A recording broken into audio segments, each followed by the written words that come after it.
For each iteration of the for loop, you will need to generate a random number that represents one of the 6 possible values found on a die.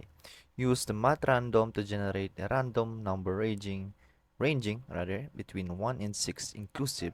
That would mean we should include 1 and 6. That would mean there would be a range 1, 2, 3, 4, 5, and 6. Make sure to round that result to the nearest whole integer. That would suggest we would use the math floor. Then assign the entire result to a constant variable called random dice. So first let's write the const and then name the variable random dice. And then let's take this step by step. So again, let's use the math random, correct? And the math random is used to generate a random number ranging. Actually, it is used to generate a random number from 0 to 1. But in the instruction, it says we should generate a random number ranging from 1 and 6. And so if we just leave it at like this, it would only output, or it would only random or generate a random number between 0 and 1. Therefore, we should set a range. We would have a math random of generating a random with the range of 6. So rather than 0 and 1, it would generate a random number from 0 to 5. Why? Because JavaScript starts from 0. Because 0 is 1, 1 is 2, 3 is 2, and as such. So therefore, if we count this is actually counted as 6 because of the index 0. And so we don't want that, because we should we should have we should generate a random number from 0 and 6, but we only have 0 and 5. So to do that, we have to plus 1.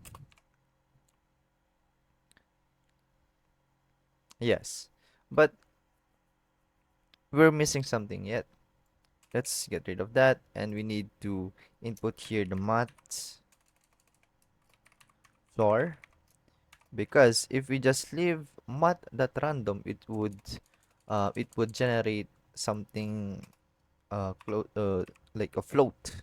It has decimal, so perhaps you would have 1.9 and 2.5 and as such, and we want only to be a real number as 1 and 6. So a function to uh, fix that is called the math floor, and math floor function is used to round off to the nearest number. So perhaps again, if we have 1.99, we would have, or math floor would round that off to 2. Perhaps we would have 2.5. Math random would actually round that off to 3. And so again, we are now in the range. So we would only have a range of 0 and 5, and we want 1 and 6. So to do that, we would have an offset, or what do you call this? A number where we can start.